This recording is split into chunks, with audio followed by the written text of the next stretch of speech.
Pues muy buenos días. Hoy 16 de noviembre del año 2017 procedo a dar lectura de, del texto Introducción al concepto de identidad constitucional y a su función frente al derecho supranacional e internacional de los derechos de las personas. Resumen. Pretende desarrollar el concepto y función de la identidad constitucional. Para ello se aplican las características fundamentales y la eficacia del concepto en plano del ejercicio del poder constituyente originario. La hermenéutica constitucional, la reforma constitucional y especialmente las relaciones entre el derecho constitucional interno y las fuentes no nacionales de los derechos humanos. Palabras clave: identidad constitucional, derecho internacional de los derechos humanos, derecho supranacional e integración.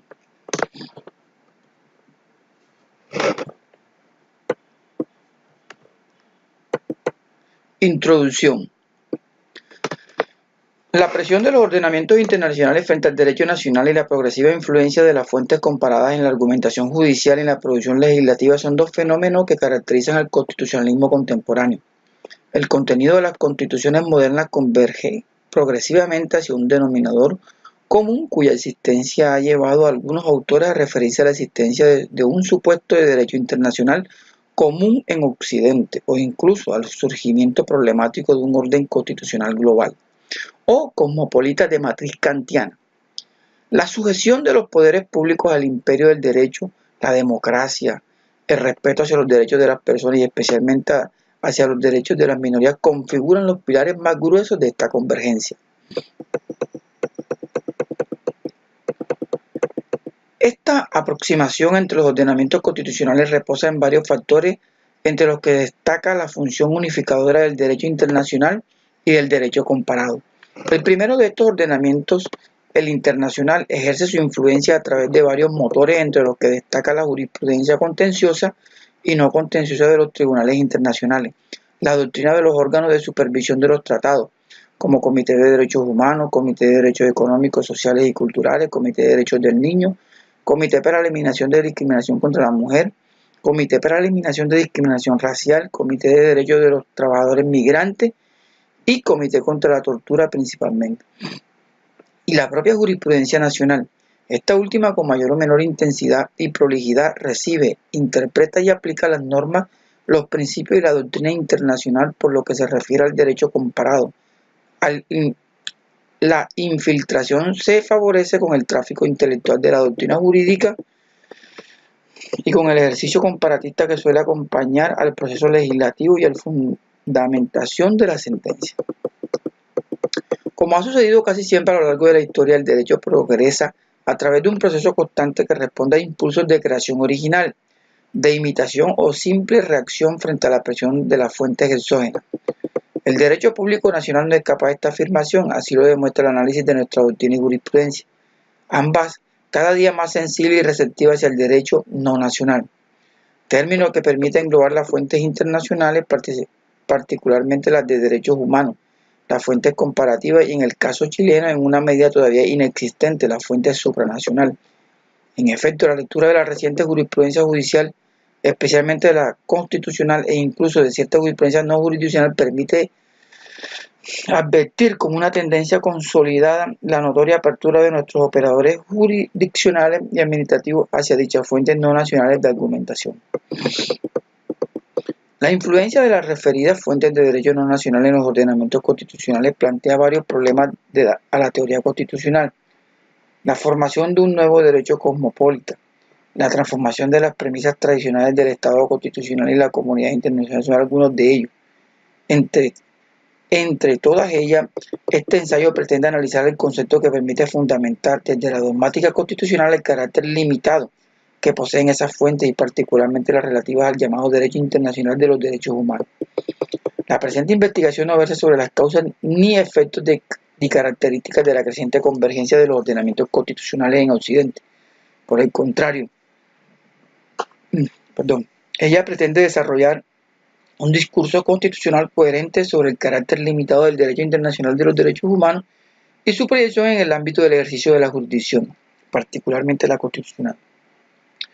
En este sentido, esta investigación solo persigue demostrar la existencia de un concepto En la teoría constitucional y comparatista fundamenta la legítima aspiración por la supervivencia de la individualidad de los ordenamientos constitucionales nacionales.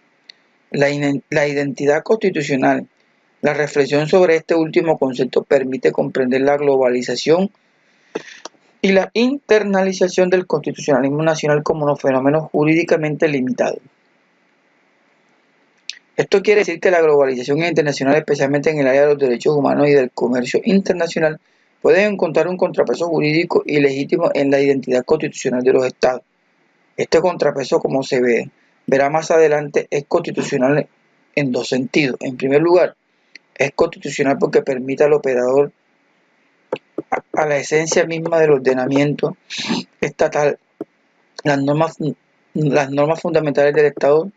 En segundo lugar, es también constitucional por cuanto admite ser utilizado instrumentalmente para limitar el poder y los poderes que con mayor o menor precisión es posible identificar detrás de los fenómenos de la globalización e internacionalización del derecho. Si el derecho internacional es un límite al ejercicio de la soberanía, la identidad constitucional es un concepto que configura o delimita las fronteras de dicho límite y por lo tanto cumple una función constitucional. Sin perjuicio de la utilidad del concepto en el ámbito gubernativo, administrativo, legislativo, cabe aclarar que el análisis que aquí se presenta se desarrolla a partir de un enfoque fundamental centrado en el ejercicio de la jurisdicción. El objetivo es, pues, profundizar la explicación de su función constitucional como criterio orientador de la jurisprudencia nacional e internacional. Para ello, él procura primeramente deslindar el concepto. Segundo, presentar su funcionalidad en el plano de construcción de la hermenéutica y de la reforma constitucional. Tercero, seguidamente desarrolla la función de la identidad constitucional frente al discurso no nacional de los derechos humanos, bien como fundamentación de algunas formas provisionales de control nacional de norma de carácter internacional o de la denominada doctrina del margen de apreciación. Por último, cabe declarar que el término no nacional se utiliza aquí para identificar el corpus de derechos fundamentales que resultan de los ordenamientos internacionales, propiamente de derechos humanos y también los relativos a la liberación de comercio internacional, en su caso supranacional. Segundo, aproximación conceptual. La identidad constitucional como fenómeno. Aproximación conceptual. La identidad constitucional como elemento de comparación y de diferenciación. La constatación de la existencia de ciertos rasgos propios que diferencian un ordenamiento de otro y de ciertos rasgos comunes que facilitan la agrupación de aquellos en familias afines forma parte de metodologías más básicas de la comparación jurídica, sea la general o la específicamente constitucional. Por lo que concierne a lo primero, la comparación persigue separar los rasgos fungibles e identificar los elementos determinantes. En la terminología de Constantinescu, de un orden jurídico determinado, estos elementos determinantes atribuyen a todo orden jurídico su individualidad específica y, consecuencialmente, su identidad. En términos comparativos, la identidad es un concepto relacional, es decir, supone la existencia de otro sujeto con el cual es posible realizar el proceso de comparación.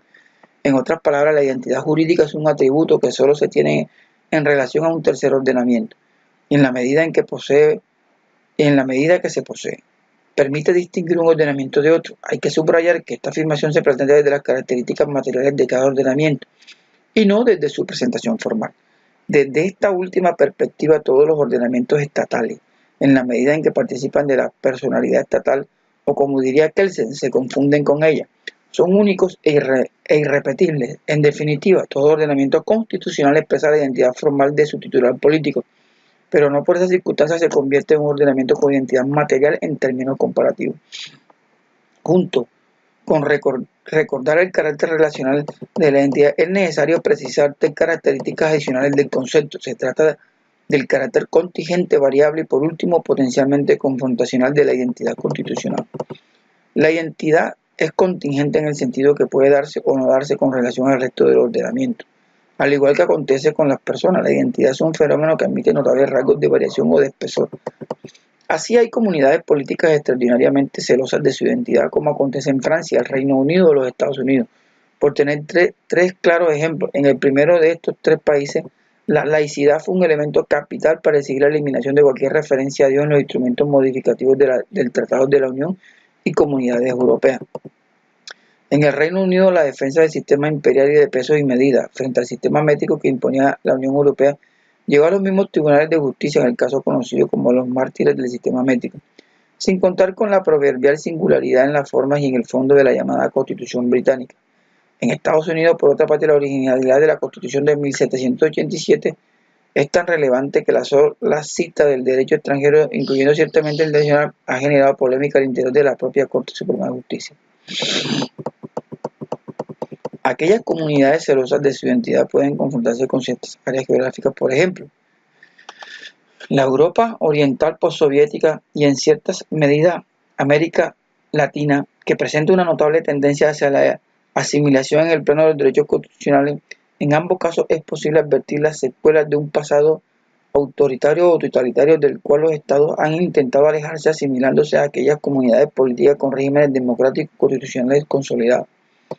En el caso de los países de la antigua cortina de hierro, ese proceso de asimilación se ha visto formidablemente impulsado por dos fenómenos. Primero, el trabajo de la Comisión Europea para la Democracia por medio del derecho, European Commission for Democracy Through Law, conocida como la Comisión de Venecia e instalada en 1990, por acuerdo parcial al interior del Consejo de Europa. Y después el proceso de ampliación de la Unión Europea para cuyos estándares, conocidos como los criterios de Copenhague, a pesar de que América Latina no es posible encontrar instancias tan poderosas ni organizadas como las europeas, los procesos de transición democrático han conducido, ciertamente de modo heterogéneo, a un lento proceso de internacionalización y asimilación de los ordenamientos constitucionales. En este último proceso ha jugado un papel importante la Corte Interamericana de Derechos Humanos, los tribunales constitucionales nacionales, la justicia ordinaria nacional, especialmente en las áreas de la llamada segunda fase de la justicia transicional, y los parlamentos nacionales. La identidad de un ordenamiento determinado es tan variable en el sentido que se presenta en distintos grados según sea el área observada. Así, por ejemplo, un ordenamiento constitucional puede ser extraordinariamente original en el área de la distribución territorial del poder y muy poco diverso en el plano de los derechos fundamentales, y muy original en la disciplina de un derecho fundamental y muy común en la reglamentación de otro. Y tomamos, por ejemplo, el modelo de distribución territorial del poder de la constitucionalidad latinoamericana, nos encontramos con visibles diferencias entre Estado unitario y federal, al tiempo que con notorias similitudes en el plano de los derechos constitucionales. Se decía además que de la entidad constitucional que la identidad constitucional posee un carácter potencialmente confrontacional. De la identidad constitucional, este último adjetivo, cuyo entrecomillado se explica por no aparecer en el diccionario de la Real Academia Española de la Lengua, alude a la natural vocación de enfrentamiento que posee frente a los ordenamientos externos, sea la ley extranjera, el derecho internacional o el supranacional.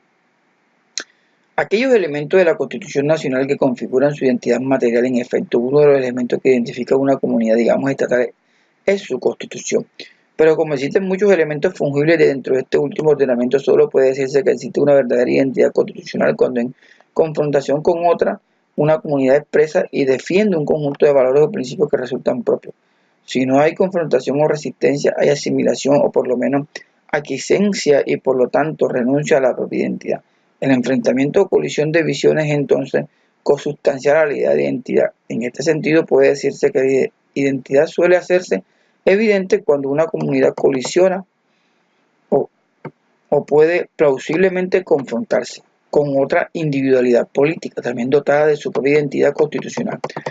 Los contornos políticos constitucionales de este enfrentamiento han quedado muy bien descritos en la literatura europea, que explicó el enfrentamiento entre la lógica economicista originaria del derecho comunitario y las tradiciones constitucionales particulares de algunos Estados miembros. Finalmente, teniendo en cuenta las características hasta aquí señaladas, sentido relacional, contingencia, variabilidad y carácter potencial confrontacional, es posible aproximarse al concepto de identidad constitucional y esbozarla como un conjunto de rasgos que singulariza en el plano jurídico-político las opciones fundamentales de una comunidad frente al resto de los estados y organizaciones internacionales o supranacionales. Y se admite que las constituciones no son necesariamente, aunque pueda llegar a serlo, instrumentos intercambiables que la tecnocracia ofrece para ordenar el ejercicio del poder. Es concebible que las comunidades viertan en ellas algunas decisiones o concepciones que resulten de una historia y culturas propias que son, casi por definición, únicas e irrepetibles. Esta visión fundamental que se concretiza en ciertas concepciones fundamentales acerca de las personas, la familia, la sociedad y el Estado, se combina con otros elementos dando lugar a lo que se denomina como cultura jurídica de una comunidad. Entre aquellos elementos adicionales destacan, siguiendo a Van Hawking y Warrington, el concepto de derecho, la teoría y la práctica acerca de las fuentes jurídicas válidas, la metodología de creación y aplicación del derecho. Cuando existe la identidad constitucional, expresa una suerte de metaconstitución extendida como un conjunto de normas o principios preconstitucionales que definen el significado de otras normas constitucionales, eventualmente coincidentes a nivel textual con las normas de otras comunidades políticas. Esta metaconstitución determina el contenido semántico de los instrumentos formales de delimitación del poder, disponiendo de una manera y no de otra el proceso de definición del significado de las normas jurídicas. Este sustrato identificador que existe más allá de la conciencia textual hace posible que a partir de dos metaconstituciones similares, dos normas distintas signifiquen prácticamente lo mismo. Del mismo modo, a partir de metaconstituciones diversas, dos normas que contextualmente señalan lo mismo pueden significar cosas distintas. En este último sentido, la identidad constitucional recuerda aquello que Montesquieu identificó en el espíritu de la ley con el espíritu general nacional y Spirit General de una Nation, el cual resulta de los ejemplos de las cosas pasadas, de las costumbres y los hábitos de un pueblo. De hecho, al mismo Montesquieu tampoco escapó a la idea de que las leyes que parecen las mismas no producen siempre el mismo efecto o no tienen siempre el mismo motivo. Tercero, los sentidos o funciones constitucionales del concepto de identidad constitucional. La identidad constitucional recibe su nombre por el sentido o función que cumple al interior y al exterior de una comunidad política. Por sentido o función constitucional se comprende aquí toda eficacia relacionada con la Constitución, sea con su construcción o con su aplicación. Una de estas dimensiones se centra en la función delimitadora del poder o los poderes que con mayor o menor precisión es posible identificar detrás de los fenómenos de la globalización e internalización del derecho constitucional. En este sentido que en esta investigación es desarrollado a partir del discurso de los derechos constitucionales. Es acompañado de otras funciones que conviene recordar en efecto, como se demuestra a continuación, la identidad, concepto que, aunque poco explorado, atraviesa buena parte de la teoría y práctica constitucionales. Se trata en particular de la función de la identidad en la construcción de la propia Constitución, en su interpretación y en su modificación. Primero, identidad y construcción axiológica de la Constitución. Toda Constitución, en su mayor o menor medida, aspira a construir y caracterizar un modelo de sociedad y de persona. Como sugiere Weiler, las constituciones suelen encapsular ciertos valores fundamentales de la comunidad política, reflejando la identidad colectiva como pueblo, como nación o como Estado. Esta visión corresponde a una construcción axiológica del ordenamiento constitucional que, no obstante la crítica de ciertas doctrinas constitucionales, Schmitt y Forster, entre los clásicos, ha disfrutado de una saludable restricción en la teoría y práctica constitucional. En efecto, las teorías como las que formuló Rudolf Schmitt en 1928, los derechos constitucionales, afirma la identidad nacional tanto hacia el interior como el frente a otros pueblos, y que 30 años más tarde desarrolló el Tribunal Constitucional alemán con la sentencia Lux. La Constitución, especialmente su cuerpo de derechos, encarna un sistema objetivo de valores. Ha sido notablemente esparcida a través de la literatura y jurisprudencia contemporánea. Una constitución no solo puede evidenciar una identidad preexistente, ella puede muchas veces perseguir el esfuerzo de una débil o la construcción artificial de una nueva. Ejemplo de lo primero fue la Carta Canadiense de Derechos y Libertades, Canadian Charter of Rights and Freedom, 1928, mientras que de los segundos fue la proclamación de la Carta de Derechos Fundamentales de la Unión Europea del 2000 o el fallido Tratado Constitucional de la Unión Europea del 2004. Por lo que concierne al constitucionalismo nacional, para nadie es un misterio que la redacción de la Constitución de 1980 en su versión original estuvo animada por un espíritu nacionalista que perseguía el fortalecimiento de la identidad propia, como señala el comisario Ortúzar en la sesión inaugural de la Comisión Constituyente. El espíritu que anima a la Junta de Gobierno es de carácter nacionalista y por consiguiente es necesario afianzar los valores de nuestro sistema democrático mediante la integración de la ciudadanía y la participación del pueblo para obtener el desarrollo y progreso de la comunidad, evitando la intromisión de elementos extraños en la conducción de los destinos de la patria. Sección 1A, 24 de septiembre de 1973. Este carácter nacionalista se manifiesta después de la afirmación de los valores permanentes de la nacionalidad chilena, a través de la estructura de la nueva Constitución, según expresa un documento preparado por el comisionado Evans, sesión 9A, 23 de octubre de 1973. De modo similar, el comisionado Ovalle se refiere a la necesidad de que el mecanismo constitucional chileno traduzca genuinamente los sentimientos profundos, las formas de ser y las características fundamentales del pueblo chileno. Sección 11A, 30 de octubre del 73. Después de varias discusiones, la aspiración nacionalista se manifiesta en el párrafo primero del documento, preparado por los comisionados Diez, Evans, Ortúzar y Ovalle y titulado Metas u Objetivos Fundamentales para la nueva Constitución Política de la República. En él se lee que la nueva Constitución Política fortalecerá y destacará el imperio de los valores esenciales de la chilenidad y cuidará de preservar la identidad histórico-cultural de la patria. La estructura constitucional descansará en la construcción humanística cristiana del hombre y de la sociedad, y que es la que responde al íntimo sentir e idiosincrasia de nuestros pueblos, y según la cual la dignidad del ser humano, su libertad y sus derechos fundamentales son anteriores al ordenamiento jurídico, al que debe prestársele segura y eficaz protección. El discurso nacionalista culminó con el texto definitivo de la Carta de 1980, precedido por la Acta Constitucional número 13 de septiembre de 1976 y que cristalizó la construcción de la identidad original de la Carta Fundamental en el capítulo Títulos Bases de la Institucionalidad y en el actual artículo 22 en aquella parte que ordena la honra de la patria, la defensa de la soberanía, la preservación de la seguridad nacional y de los valores esenciales de la tradición chilena.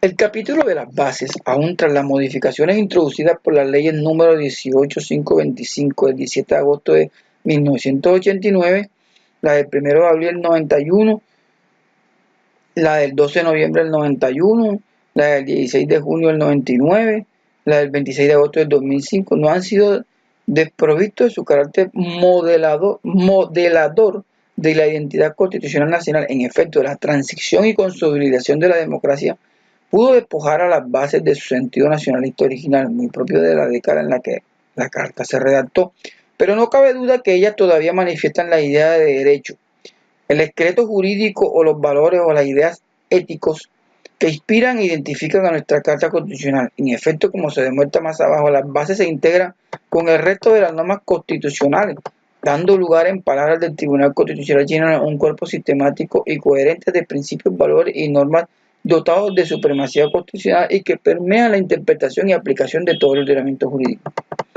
Identidad constitucional e interpretación de la Constitución. Una segunda función constitucional de la identidad constitucional se relaciona con la hermenéutica constitucional.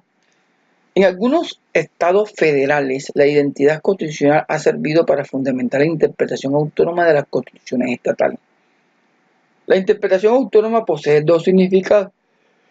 En primer lugar, que los tribunales estatales pueden interpretar las constituciones de los estados al margen de los principios interpretativos de la Constitución federal. Y en segundo lugar, que la interpretación última de las respectivas constituciones radica en las jurisdicciones estatales.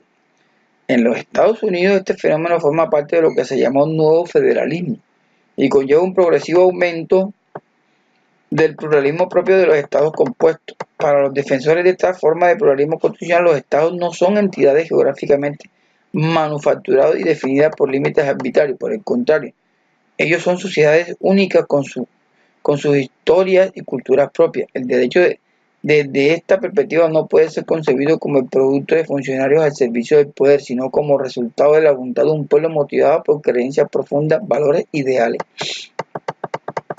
Fuera de las tensiones entre el constitucionalismo federal y el estatal, el recurso a la identidad constitucional de un estado también auxilia a los jueces a decidir un asunto cuando el lenguaje constitucional falla en entregar una directiva inequívoca.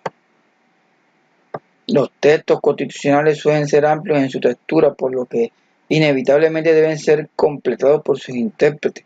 En esta función de complemento del texto, los operadores suelen recurrir a los valores y principios que fundan el ordenamiento, modelándose de esa forma la propia identidad de la Constitución, como recuerda Fletcher. Alguna opción es necesaria entre dos sistemas opuestos de valores. La opción precisamente es una de las autocomprensión y autodefinición. La identidad de un sistema jurídico se encuentra al mismo tiempo construida y reflejada en esas decisiones fundamentales. La práctica constitucional nacional no escapa a esta tendencia. En una sentencia paradigmática y reciente del Tribunal Constitucional número 976 del 26 de junio del 2008, los ministros redactores recurrieron por lo menos a 6 veces al modelo de los valores como marco hermenéutico constitucional, remitiéndose expresamente al tejido normativo que resulta de combinar la lectura de las bases de la institucionalidad y el capítulo de derechos constitucionales, como afirma el ministro Juan Colombo, presidente del Tribunal Constitucional chileno. Ya no se atiende tanto a la letra de la Constitución, que es cada vez más expuesta, sino que hay que ir a sus valores y principios. Este consolidado recurso al bloque de valores y principios constitucionales implica que el intérprete constitucional debe descifrar la letra sin traicionar la identidad del ordenamiento, expresada en esos valores y principios fundamentales. Por otra parte, si es cierto que esos valores y principios irradian el ordenamiento infraconstitucional, entonces resulta constitucionalmente necesario interpretar este último ordenamiento en conformidad con las normas, valores y principios que modelan la identidad del ordenamiento fundamental. La identidad en consecuencia se proyecta no solo en la interpretación de la Constitución, sino también en la interpretación del resto del ordenamiento jurídico nacional. Por último, la identificación de la identidad de un ordenamiento cumple una función muy sensible en la interpretación intraordinalmente y extraordinalmente. La primera forma de interpretación comprende las normas que componen el ordenamiento jurídico interno, mientras que la segunda se refiere a la interpretación de las normas no nacionales. Esta función hermenéutica puede explicarse del siguiente modo. Dos textos iguales, incluso si pertenecen a una misma comunidad política, no significan necesariamente lo mismo cuando ha cambiado la identidad constitucional de esa comunidad. Si la identidad constitucional que expresa esa metaconstitución a la que se aludía más arriba es otra, la interpretación debe necesariamente ser otra. Así, por ejemplo, si tomamos el número 11 del artículo 19 de la Constitución vigente y lo comparamos con el número 7 del artículo de la Constitución de 1925, apreciaremos coincidencias notables en el reconocimiento del sustantivo libertad de enseñanza. Sin embargo, no cabe duda que el significado de ese derecho, como el de propiedad o libertad de expresión, ha evolucionado mucho entre una constitución y otra, no siendo posible interpretarlo con la expresión del cambio de identidad general de ambas constituciones. Por la misma razón, hay que evitar caer en la trampa de equiparar los sentidos o significados de una norma nacional con los de una internacional o extranjera. La transposición o extrapolación de significados es un proceso preñado de aquellos problemas que los comparatistas identifican con el término legal o constitucional borrowing, préstamo jurídico o constitucional. La literatura contemporánea es abundante en prevenciones contra los préstamos constitucionales que pasan por alto a través de la recepción de instituciones o modelos hermenéuticos foráneos. La identidad constitucional de las comunidades receptoras, uno de las plumas más prolíficas en defensa de la identidad, es la de Pierre Legrand, quien ha criticado con vehemencia la separación entre la letra y el espíritu de la norma. Para este comparatista no es posible tomar las palabras de una ley y prescindir del marco de intangibles dentro de los cuales las comunidades interpretativas trabajan y que tienen fuerza normativa para esas comunidades. Ese cuerpo de intangibles es lo que aquí englobamos bajo el concepto de identidad constitucional. Constitucional y reforma constitucional. La reflexión sobre la identidad de una comunidad política, entendida como la identidad constitucional de esa comunidad, es bastante antigua. Para Aristóteles, la identidad de una polis radicaba en aquellos que no podían ser cambiados sin que cambiase la polis en sí misma. Ese elemento irreemplazable de la comunidad era un régimen político, es decir, lo que hoy podríamos llamar como constitución. Siglos más tarde, Hobbes volvió sobre la misma idea en el Leviatán, al referirse al concepto de la ley fundamental. Para este filósofo, la ley fundamental era aquella que, siendo eliminada el Estado decae y resulta completamente disuelto como un edificio cuyo cimiento es destruido.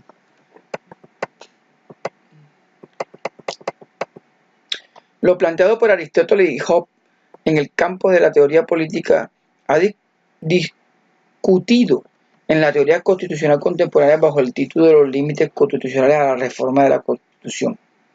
La cuestión es bien conocida, pues una ley de reforma constitucional que cumple con todos los requisitos de forma ser declarada contraria a la Constitución reformada parte de la literatura alemana bajo la Constitución de Weimar respondió afirmativamente, fundándose precisamente en la idea de identidad y continuidad constitucional. En 1928, Carl Schmitt sostuvo que una facultad de reformar la Constitución atribuida por una normación legal constitucional significa que una o varias regulaciones constitucionales pueden ser sustituidas por otras regulaciones legal constitucionales, pero solo bajo el supuesto de que queden garantizadas la identidad y continuidad de la Constitución considerada como un todo. Bajo la ley fundamental de Bonn hubo respuestas similares en la misma línea, en la misma propuesta por Schmitt. La Corte Suprema de la India, en un caso que es destacado por Gary Jacobson como explícita referencia al concepto de identidad constitucional, ha sentenciado que no es jurídicamente posible utilizar la Constitución para destruirla a sí misma. Del modo apuntado a la identidad constitucional, resumido en los principios básicos del ordenamiento, se rige como un límite teórico al poder de revisión de la Constitución, como el límite práctico. Su eficacia dependerá naturalmente de los procedimientos que cada Constitución disponga para controlar la constitucionalidad de los proyectos de reforma constitucional. La función de la identidad constitucional frente al discurso no nacional de los derechos humanos.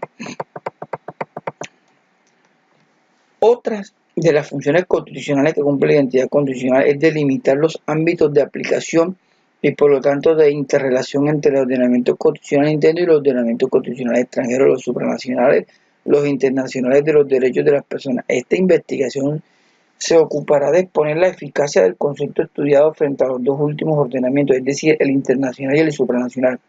Para el estudio de la eficacia del concepto frente a la importación del derecho comparado, incluyendo sus metodologías de interpretación, el lector puede consultar la reciente y creciente literatura sobre el uso del mismo en el razonamiento constitucional.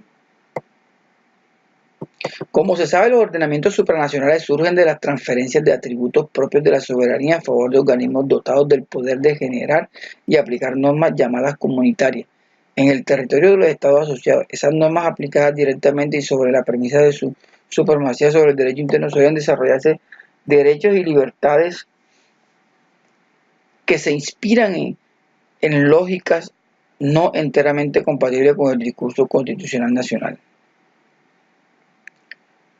Esas lógicas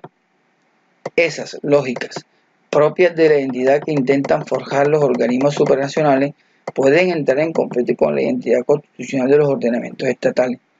Algo similar puede suceder con los ordenamientos internacionales, aunque construidos sobre premisas más modestas que los ordenamientos supranacionales. Me refiero a las premisas del intergubernamentalismo.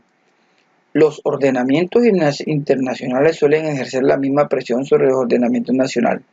La pregunta que se plantea entonces es si existe algún criterio que defina los límites de uno y otro ordenamiento frente al derecho nacional. Como se pasa a demostrar la identidad constitucional, se encuentra en el núcleo de esa respuesta. Identidad constitucional y el discurso de derecho que resulta de los procesos de liberación comercial e integración. El inicio de los procesos de integración con la conformación de áreas de libre comercio y uniones aduaneras no suele ocasionarse grandes conflictos de naturaleza constitucional. Esta afirmación se basa en un hecho relativamente simple: la organización carece todavía de identidad constitucional. Los problemas se evidencian con mayor notoriedad cuando dicha organización empieza a constitucionalizarse y junto a ello a delimitar su propia identidad. El desarrollo de las libertades económicas de circulación de personas, bienes, servicios y capitales, o la par del fortalecimiento de los principios de supremacía y directa aplicabilidad del ordenamiento terminan por modelar una organización donde el poder se ejerce y se limita de un modo no muy distinto al de cualquier Estado contemporáneo. Si bien puede haber reparos relacionados con el déficit democrático de estas organizaciones con su falta de legitimidad o reducida accountability, lo cierto es que el grueso de la estructura de poderes se aleja de los típicos formatos intergubernamentales y se asemeja mucho a una organización constitucional. Quienes reconocen como ciertas estas premisas hablan de un proceso de constitucionalización de las organizaciones supranacional y aplicación y, y aplican con las correcciones del caso. La metodología del análisis constitucional a los procesos de configuración y limitación del poder de dicha organización, incluso más, la doctrina reciente ha llegado a trasladar el análisis constitucional a aquellas organizaciones del comercio internacional donde las pretensiones de construir una identidad constitucional particular no son tan claras como las que se advierten en instituciones al estilo de la Unión Europea. Y aunque pueden discutirse las aspiraciones constitucionales de organizaciones como la OMC, no es menos cierto que los principios y normas que dicha organización internacional promueven con respecto al comercio internacional pueden colisionar con derechos fundamentales de carácter civil o social. Hasta aquí el final de la página número 15. Ahora damos inicio a la página número 26. La literatura sobre el problema de la última palabra o del último árbitro de los conflictos entre el derecho comunitario y el nacional es tan numeroso como atractiva. Es la teorización que justifica la posición de las jurisdicciones nacionales.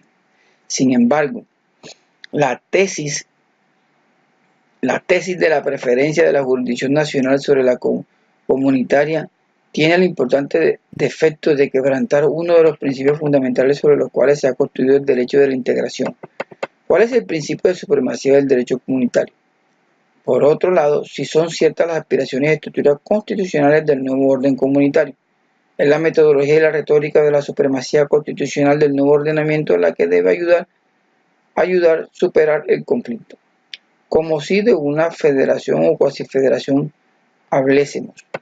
En efecto, una vez que se progresa a través del discurso o retórica constitucional federal o cuasi federal, es difícil retroceder hacia el argumento de la soberanía estatal. El recurso a la soberanía en cierta medida deniega la autonomía y originalidad del nuevo orden comunitario. Como indica Weiler y Halter, la argumentación del Tribunal Constitucional alemán que simplifica las estructuras comunitarias bajo la imagen de una organización internacional común y corriente representa algo parecido a querer regresar a su lugar el dentífico después de haber oprimido el tubo. En el ordenamiento internacional o supranacional se plantea un problema similar. ¿Puede un tribunal nacional dejar de cumplir un compromiso internacional a pretexto de legitimar una medida o una norma interna que convierta algunos de esos aspectos irrenunciables del ordenamiento constitucional interno?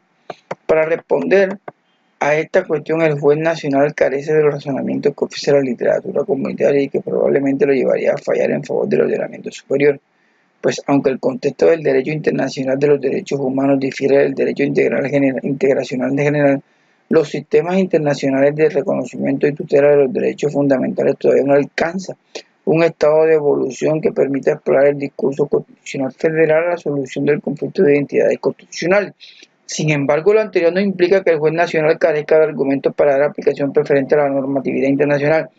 En efecto, el principio del pacta sunt servanda, explicado en la cláusula al estilo del artículo 27 de la Convención de Viena sobre el derecho de los tratados o el artículo 32 del proyecto de artículo sobre responsabilidad internacional del Estado por el hecho ilícito internacional, Comisión de Derechos Internacionales de Naciones Unidas, parece conducir al dicho tribunal a un destino no muy diverso al que lleva el principio de supremacía del derecho comunitario interpretado en clave constitucional federal. Por otra parte, si el juez que se enfrenta a este caso difícil es un juez chileno, podrá agregar a las razones apuntadas dos argumentos adicionales. El primero de ellos radica en el artículo 5 de la Constitución, cuyo conocido inciso segundo señala los tratados internacionales ratificados por Chile que se encuentran vigentes como instrumentos de limitación del ejercicio de la soberanía, del cual la jurisdicción, como lo ha reconocido el propio Tribunal Constitucional chileno, es emanación. El segundo argumento parece aportarlo a la reforma constitucional introducida en Chile por la ley número 20.050, como se sabe. Ella explicitó que las disposiciones de un tratado solo pueden ser derogadas, modificadas o suspendidas en la forma prevista en los propios tratados o de acuerdo a las normas generales del derecho internacional. Una lectura que podía darse a esta norma es que el constituyente no autorizaba a los órganos jurisdiccionales nacionales para dejar de cumplir con el compromiso asumido en virtud de los tratados internacionales. Como lo defiende Nogueira, esta norma genera la obligación de no oponer obstáculos de derecho interno al incumplimiento de las obligaciones internacionales voluntarias y firmemente aceptadas, generando responsabilidad internacional por ello. De acuerdo con esta lectura, la única posibilidad que se reservaría la Constitución para dar prioridad a la defensa de la identidad constitucional consiste en la denuncia del tratado que genera la obligación incompatible con nuestra Constitución. Ensayo de una reformulación del problema. El gran problema que ofrecen los argumentos apuntados aquí es que ellos desconocen cualquier capacidad del juez para dar aplicación preferente a la Constitución sobre las obligaciones contenidas en los tratados, y con ello la eficacia legítima del principio de identidad constitucional nacional.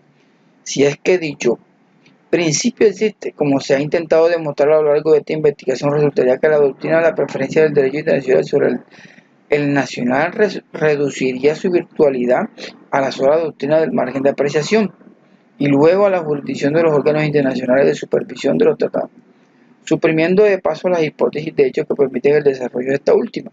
A mi juicio, la doctrina de la preferencia absoluta del derecho internacional sobre el nacional puede ser mejorada, del mismo modo en que puede ser replanteada la doctrina conservadora contraria que afirma en línea de principio la doctrina de la supremacía de la Constitución frente a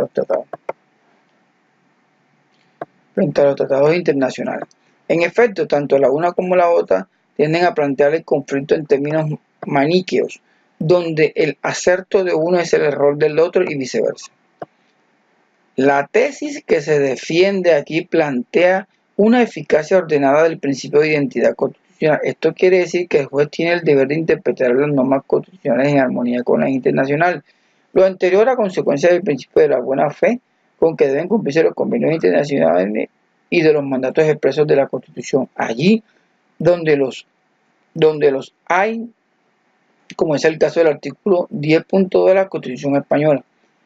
En el cumplimiento de esta obligación, el juez nacional debería discernir cuidadosamente las normas internacionales obligatorias de las que propiamente no lo son, como puede acontecer con las observaciones generales o las sentencias y recomendaciones dictadas para un caso o un estado diverso del propio, sin perjuicio del valor moral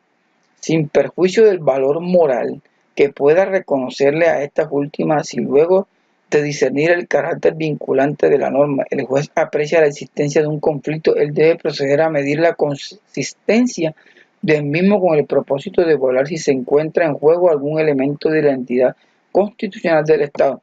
Por ejemplo, si se trata de conflicto evidente entre el artículo 19.13 de la Constitución chilena y el artículo 15 de la Convención Americana de Derechos Humanos, el primero entrega la regulación del ejercicio de la libertad de reunión a un reglamento, en tanto que el segundo instrumento hace la remisión a la ley. El juez podría resolver a favor de la segunda norma sin recurrir a la primacía del tratado, sino únicamente al carácter más favorable de la norma convencional sobre la nacional. En este juicio no parece haber un compromiso de identidad constitucional, puesto que es precisamente la norma nacional particular, artículo 19.13, inciso 2, la que hoy se presenta como completamente extravagante al régimen constitucional nacional y general de la reserva legal. En este sentido, no solo deja de aplicarse una norma procedimentalmente menos favorable, sino que además se reconstruye para el caso concreto de la identidad constitucional nacional, que ha privilegiado el principio de reserva legal sobre el poder reglamentario de la policía. Conviene recordar que el principio de aplicación de la norma más favorable en cierta medida sustituye el discurso jerárquico por uno que obliga al juez a examinar el contenido de las normas y proferir aquella que favorezca la mejor protección a los derechos, como afirma Nogueira.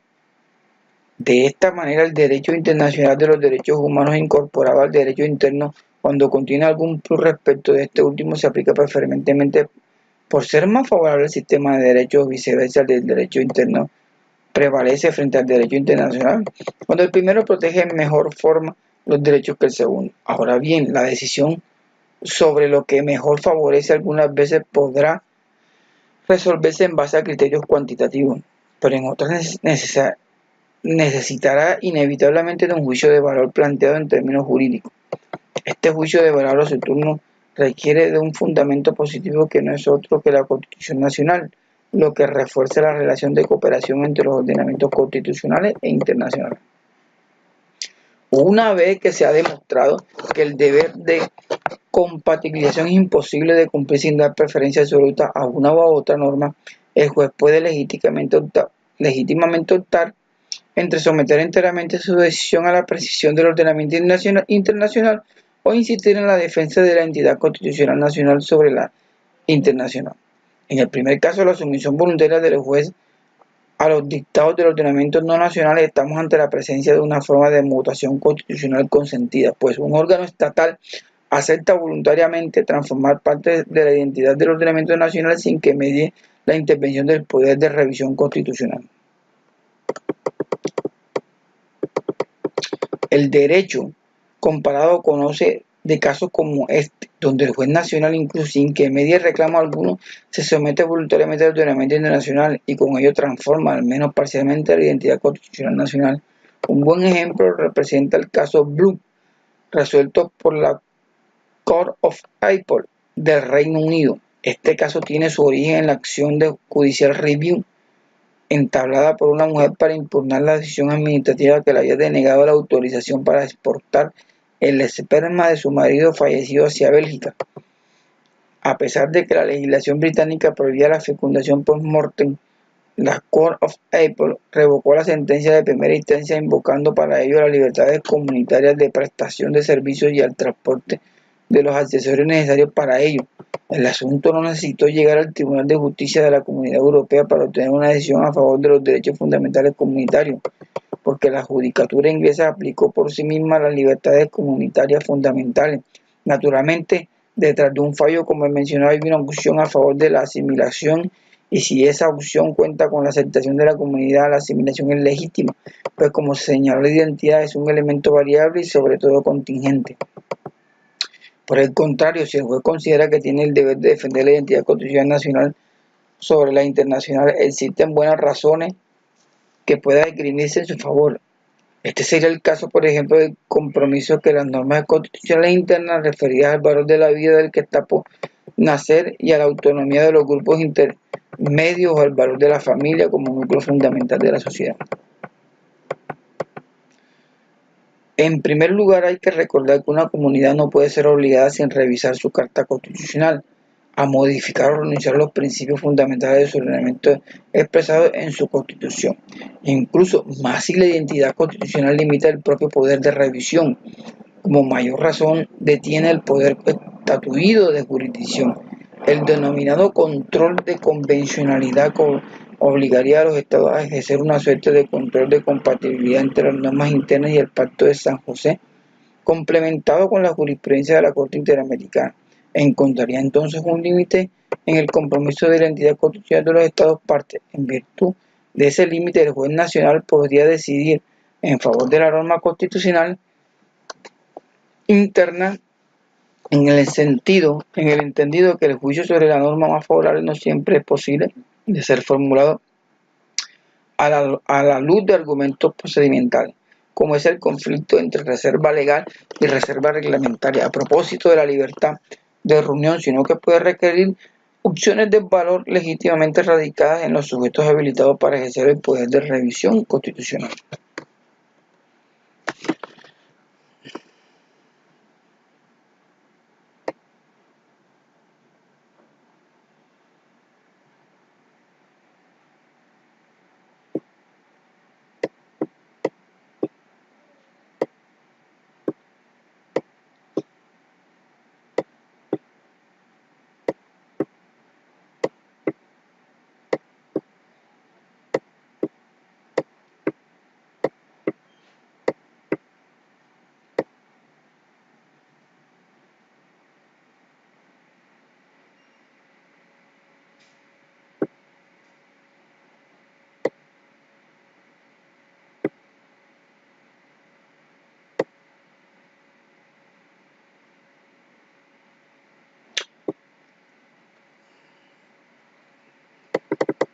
La opción a favor de la norma nacional debe, en todo caso, desdramatizarse si el juez nacional se esfuerza por conciliar el sentido de las normas internas con el significado de las normas internacionales. Este esfuerzo de conciliación no debería aparecer como una decisión frontal contra el instrumento internacional. Por el contrario, debería evidenciarse como una lectura y una aplicación en clave nacional del derecho internacionalmente reconocido. Parafraseando la tesis de Zagreb-Lexkin, para que la argumentación judicial se mantenga dentro de los márgenes de la buena fe internacional, el juez deberá obrar con templanza o ductilidad. En segundo lugar, es necesario hacer presente un argumento que suele preterirse en el discurso corriente sobre el papel de los tratados internacionales sobre derechos humanos, cuando se afirma la superioridad jerárquica de estos últimos sobre el ordenamiento interno. Suele asumirse como verdadera una premisa que no siempre es explícitada y que casi nunca es argumentada. Me refiero a la supuesta e incontrovertible justicia nacional que encarga ese derecho internacional y en nombre de la cual se expresarían sus artífices. La evidencia muestra, sin embargo, que la realidad puede ser otra y que tanto los instrumentos convencionales como la práctica de sus organismos de fiscalización puede ser objeto de alguna forma de ideologización. Esta última posibilidad se dará probablemente en distintos grados. Así, por ejemplo, hay instrumentos relativamente neutros, como el Pacto de San José o el Pacto de Derechos Civiles y Políticos, que contrastan con otros de mayor sensibilidad ideológica, como acontece con algunos instrumentos relacionados con los pueblos indígenas. Este argumento no puede ser profundizado en este lugar, por lo que basta con recordar que ese derecho internacional, en la medida en que se positiva en instrumentos codificados en opiniones o en sentencias, resulta ser un derecho tan humano y positivo como el derecho nacional. En consecuencia, la premisa sobre la justicia o infalibilidad natural de sus mandatos tiene un contenido tan político o ideológico como podría ser las doctrinas de la omnipotencia del Parlamento o de la infalibilidad de la voluntad general. Si el derecho internacional codificado o los instrumentos en que consta sus principios autorizados de interpretación son obras humanas, no se entiende el por qué ellas deberían quedar al margen de cualquier forma de control. En realidad, para ser coherente con las premisas del Estado de Derecho, es la doctrina que libera de control a las normas internacionales la que debería soportar la carga de probar la infalibilidad de ella. De hecho, uno de los aspectos problemáticos de las numerosas normativas que emanan de los órganos de supervisión de los tratados radica en su potencial ideologización y en la ocasional falta de legitimidad y de control de accountability. La doctrina de la primacía absoluta y permanente del derecho internacional se traduce en una suerte de deber judicial absoluto de sumisión que asume como otra premisa la incapacidad del juez para optar frente al derecho internacional. En realidad, no es cierto que el juez nacional carezca de cualquier forma de dominio sobre el derecho internacional. El juez nacional ya tiene cierto margen de opción, pues como lo demuestra la doctrina, el ordenamiento internacional de los derechos humanos es fragmentado y por lo tanto carece de completa garantía de coherencia. El examen de interpretación que nuestro Tribunal Constitucional ha dado a la prohibición de la prisión por deuda es un buen ejemplo de ello. Al carecer de esa garantía de coherencia, aún dentro del lenguaje de los instrumentos internacionales es posible encontrar contradicciones que conducen al juez nacional a optar entre un instrumento u otro. Este proceso de opción y determinación del derecho aplicable que transforma al juez nacional en juez del derecho internacional es mayor cuando más extensas y detalladas son las normas internacionales y instrumentos de interpretación. Luego, el dominio del juez nacional sobre el derecho internacional es más real de lo que se cree. La doctrina de la subordinación judicial absoluta tampoco hace justicia al carácter provisional que tiene la decisión judicial nacional. En efecto, en esta última decisión es la final, puesto que siempre puede ser revisada una vez que agoten las instancias internas por una corte internacional que discernirá si los límites invocados son o no legítimos. En ese contexto de ideas siempre existe la posibilidad de que esa corte confirme bajo la doctrina del margen de apreciación la legitimidad de la tesis sostenida por el juez nacional frente a la pretensión del denunciante. En el caso interamericano, la comisión. Es más, El permitir que el Tribunal Nacional se separe de las normas internacionales para dar preferencia a las nacionales que concretan la identidad constitucional es precisamente el factor que abre la polémica para que después se pronuncie la Corte Internacional. Si esta polémica traducida en un conflicto de identidad de la doctrina del margen de apreciación no existiría. Es también por esta razón que parece prematura la tesis que sostiene que ante el conflicto de identidades, la única vía posible para mantener la normatividad nacional es denunciar el tratado. De lo dicho se colige que un tribunal nacional podría legítimamente denunciar o aplicar un estándar internacional de protección. Las condiciones para que ello sea posible son las siguientes: que previamente se haya agotado todas las posibilidades de conciliar los mandatos que resultan de obedecer uno y otro ordenamiento, y que la resistencia al deber de sumisión favorezca una interpretación conciliadora entre ambos ordenamientos y se fundamente en aquellos principios que conceden identidad al ordenamiento, es decir, aquellos sin los cuales el ordenamiento pierde su individualidad. Según la doctrina de la identidad constitucional, dados estos dos supuestos, si se presenta una disputa al interior del Estado al cual pertenece el tribunal, la divergencia será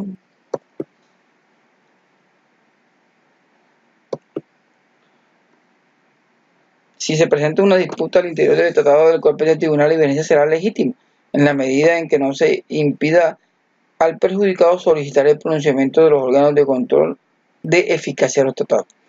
Luego, serán estos últimos órganos los que con la debida deferencia hacia el ordenamiento constitucional de los Estados miembros juzgará si la actuación del Tribunal Nacional se encuentra validada por la doctrina del margen de apreciación. La cuestión sobre si esta palabra es la última o no podría entenderse del siguiente modo: será la última en términos jurídicos, pero no en términos políticos.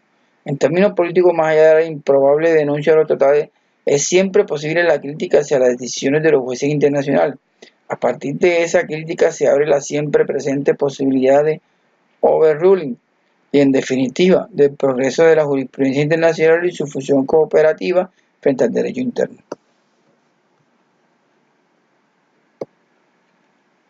Para no dejar de ser preciso, es necesario recordar que en todo caso habrían dos impedimentos que podrían detener este afán de resguardo de la identidad constitucional nacional. En primer lugar, en el caso chileno, si existe un pronunciamiento preventivo del Tribunal Constitucional que hubiese decidido a favor de la compatibilidad constitucional del instrumento cuestionado, no sería legítimo otorgar a ese instrumento una interpretación diferente que condujese a su incompatibilidad con el texto constitucional. Por otro lado, en sede de inaplicabilidad, tampoco sería posible discutir la constitucionalidad de un tratado. En segundo lugar, el recurso a la identidad nacional no es una carta blanca a favor de la soberanía nacional ni en la versión revisada de la doctrina de la razón de Estado. Como todo principio, el de respeto hacia la identidad constitucional estatal tiene sus limitaciones.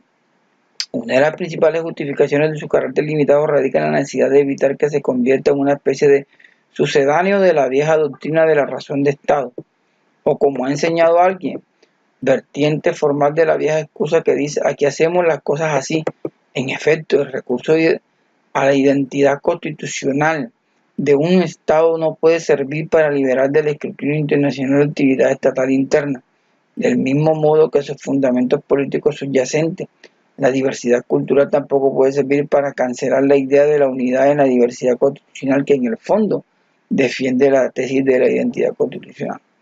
A estas alturas de la historia, el recurso a la soberanía nacional ya no dispone de una buena prensa en la literatura política, en la internacionalista o en la constitucionalista. Como enseñaba Jacques Maritain, la doctrina de la soberanía debía ser sepultada por razones no muy diversas a las que llevaron a Martin Kriel a afirmar que un Estado constitucional donde existen derechos constitucionales no es verdaderamente soberano. Por eso el recurso de la identidad constitucional debe mantenerse dentro de los límites de lo internacional y constitucionalmente tolerable.